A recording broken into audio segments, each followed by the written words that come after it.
Hello guys, welcome to the series of S P creations. ठीक आहे. आपण आता मागच्या लेक्चरमध्ये शिकून आलो आहे की मायस्क्वेल काय असतं. ठीक आहे. आता मायस्क्वेल आपण जाणून घेतलं आहे. त्यानंतर आपण जाणून घेणार आहोत डेटा टाईप्स. ठीक आहे. मायस्क्वेलमध्ये डेटा टाईप्स काय असतात. डेटा टाईप्स खूप इम्पॉर्टंट रोल्स प्ले करतात, कारण की डिपेंड करतं की तुम्ही कोणत्या टाईपचा डेटा स्टोअर करता. ठीक आहे. सो मायस्क्वेलला कळण्यासाठी की तुम्ही कोणत्या टाईपचा डेटा यूज केला आहे, ठीक आहे, त्यासाठी आपण डेटा टाईप शिकणार आहोत. ठीक आहे. डेटा टाईपमध्ये 3 टाईपचे आपण डेटा टाईप बघणार आहोत ब्रॉडली. एक आहे स्ट्रिंग, इंटिजर आणि डेट एंड टाईम. ठीक आहे. स्ट्रिंगमध्ये पण भरपूर डेटा टाईप्स आहेत, इंटिजरमध्ये पण भरपूर आहे आणि डेट एंड टाईममध्ये पण भरपूर आहे. एक आपण एक्सप्लोर करूया आणि शिकूया. ठीक आहे. सपोज आपण सगळ्यात पहिल्यांदा स्टार्ट करतोय स्ट्रिंग. स्ट्रिंग म्हणजे तुमच्याकडे कोणता पण टेक्स्ट मेसेज असेल. ठीक आहे. टॅग असतो या नाव असतं कोणाचं, जे आपण जेंडर टाकतो, त्याला आपण सगळ्यांना स्ट्रिंग डेटा टाईप म्हणतो. ठीक आहे. तर ते स्टोअर करण्यासाठी आपल्याकडे हे सगळे अवेलेबल्स आहे. कॅरेक्टर, व्हेअरकेअर, टेक्स्ट. ठीक आहे. आपण हे 3च बघणार आहोत मोस्ट ऑफ द फोकस.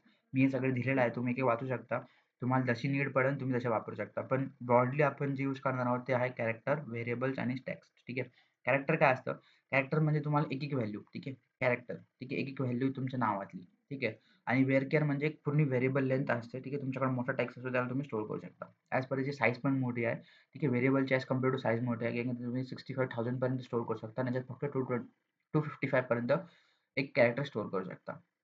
ठीक आहे. ओव्हरव्ह्यू द्यायचा म्हटलं तर कॅरेक्टर आणि व्हेअरकेअरमध्ये डिफरन्स कसा असतो, की कॅरेक्टरमध्ये जे तुम्ही डेटा स्टोअर करता त्यासाठी फिक्स मेमरी ब्लॉक अलोकेट केला जातो. ठीक आहे. त्यानंतर मग तुम्ही सपोज 10 ब्लॉक्स क्रिएट केले आहेत आणि त्यातून तुम्हाला यूज फक्त 3 या 4च होतात. तर बाकीचे जे रिमेनिंग ब्लॉक्स आहेत ते वेस्टेज केले जातात. तो मेमरी वेस्ट होते. पण व्हेअरकेअरमध्ये असं नाही होत. व्हेअरकेअरमध्ये काय होतं, तुम्ही सपोज 10 ब्लॉक त्याला दिलेत एका कॅरेक्टरसाठी, पण त्याला अगर 4च आलेत, तर मागचे 6 ब्लॉक्स आहेत दुसऱ्यासाठी वापरले जातील. या ते अलोकेटच होणार नाही. ठीक आहे. तर हे व्हेअरकेअरचा म्हणजे फायदा आहे, की आपण मेमरी विथआऊट वेस्टिंग मेमरी आपण हे सगळे काम करू शकतो एक कॅरेक्टर न बनवता. ठीक आहे. तर कॅरेक्टर आपण कुठे यूज करू शकतो? कॅरेक्टर आपण यूज करू शकतो, की आपल्याला सिंपल कोणाचं जेंडर आहे, तर आपण सिंपल जेंडरला काय करतो MEF, मेल आणि फिमेल. तर आपण त्याला सिंपल 1 कॅरेक्टर दिलं, तर ते मेमरी ब्लॉकच्या वेस्टेज होणार नाही आणि इफिशियंट राहील. ठीक आहे. ॲज कंपेअर टू व्हेअरकेअर. ठीक आहे.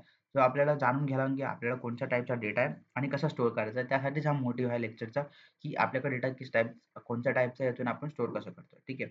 आता सिंपल व्हेअरकेअरचा आपण नॉलेज घेतला, आता सिंपल टेक्स्टचं घेऊया. टेक्स्टमध्ये काय असतं, सपोज तुम्ही कोणत्या व्हिडिओ कमेंट करता या ते करता या कोणचा मोठा मेसेज असतो. ठीक आहे. कोणाकडून तुम्ही प्रिस्क्रिप्शन घेता या काय करता. तर ते स्टोअर करण्यासाठी आपण टेक्स्ट व्हेरिएबल वापरतो. ठीक आहे. याच्यात असं काही नाही, की याच्यात भरपूर सारी मेमरी लागते का, असं नाही. ठीक आहे. एक मेमरी अलोकेट होऊन जाते तुम्हाला.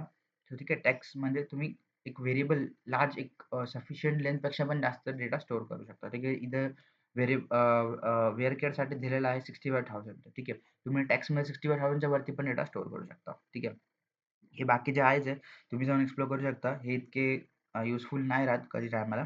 आपण मेनली फोकस करतोय कॅरेक्टर, व्हेअरकेअर आणि टेक्स्टवर. ठीक आहे. तर हे आपल्या स्ट्रिंगचे झाले. नंतर आपण जाऊया इंटिजर. इंटिजर डेटा टाइपमध्ये असतात. इंटिजर म्हणजे तुम्ही जितके पण न्यूमेरिकल व्हॅल्यू स्टोअर करता. ठीक आहे. याच्यात आपण मेन फोकस करणार आहोत आपल्या इंट/इंटिजरमध्ये. ठीक आहे. तर हे आपला मेन मोटिव्ह राहणार आहोत. त्यात तुम्ही यांची रेंज आहे 0 to 4 296 पर्यंत एवढी रेंज आहे. तुम्ही बघू शकता, कॅल्क्युलेट करू शकता किती रेंज आहे त्याची. ठीक आहे. सो इतकी रेंज आहे, इतकी तुम्ही इंटिजर स्टोअर करू शकता. ठीक आहे. आपण मेन इंटिजरवर फोकस करणार आहोत त्याच्यामध्ये. ठीक आहे. बाकी हे पण आहे. जेव्हा आपल्याला डेसिमलच्या प्लॉट म्हणजे तुम्हाला डेसिमल्स व्हॅल्यूमध्ये डेटा स्टोअर करायचा असतो. या तुम्ही डेसिमल वापरू शकता या फ्लोट वापरू शकता. ठीक आहे. फ्लोटिंग पॉइंट्स व्हेरिएबल्स असतात, डेसिमल्स असतात. ठीक आहे. त्यासाठी तुम्ही हे यूज करू शकता. ठीक आहे. तर हे इंटिजरमध्ये आपल्याला 3 बघायचे आहे. इंट, डेसिमल आणि फ्लोट. त्यानंतर आपण पुढे जात आहे. त्यानंतर आहे आपल्याकडे date and time. Date and टाईममध्ये जितक्या पण तुम्हाला डेट एंड टाईममध्ये डेटा स्टोअर असतो. समजा तुम्हाला डेट ऑफ बर्थ स्टोअर करायची आहे. ठीक आहे. तर त्यासाठी आपण डेट एंड टाईम डेटा वापरतो. ठीक आहे. याच्यात पण आहे डेट आहे, टाईम आहे, टाईम स्टॅम्प आहे, टाईम आहे, इयर आहे. ठीक आहे. हे सगळे आपण एक-एक करून बघणार आहोत. एक-एक फक्त बघून घ्या सध्या कसं असतं आणि स्टोअर कसे करायचे, कसं डेटा टाइप डिफाईन करायचं. आपण ते सगळं पुढच्या लेक्चर्समध्ये बघणार आहोत जेव्हा आपण टेबल क्रिएट करू. ठीक आहे. सो हे सगळे डेटा टाइप्स आहे. डेट एंड टाईममध्ये तुम्ही डेट फक्त डेट स्टोअर करू शकता. डेट एंड टाईममध्ये तुम्ही डेट आणि इयर पण म्हणजे टाईम पण स्टोअर करू शकता. टाईम स्टॅम्पमध्ये तुम्ही डेट आणि टाईम झोन हे सगळं सेट करू शकता. ठीक आहे. तर हे सगळे डेटा टाइप्स होते. ठीक आहे. एक जाऊन तुम्ही एक्सप्लोर करा कोणचे-कोणचे असतात. ठीक आहे. मी PPT तुम्हाला त्याला देईनच मी. ठीक आहे. GitHubला हे अवेलेबल राहीलच. जाऊन एक्सप्लोर करा एक-एकला. ठीक आहे. मेन आपला फोकस इंटिजरवर राहील. इंटिजर्समध्ये डेटा टाईपमध्ये कॅरेक्टर, व्हेरिएबल आणि टेक्स्ट फॉर लाईन आणि इकडं आपल्या डेटा टाईपमध्ये फक्त टाईम स्टॅम्प आणि डेट अँड टाईमवरती आहे. ठीक आहे. So thank you so much for this lecture. आपण ह्या लेक्चरमध्ये शिकलो डेटा टाईप्स. पुढच्या लेक्चरमध्ये आपण शिकणार आहोत की टेबल कसा क्रिएट करायचा. हे आपण टेबलचं स्ट्रक्चर जाणून घेणार आहोत. Thank you so much. Stay tune with SP creation. Like, share आणि सबस्क्राईब.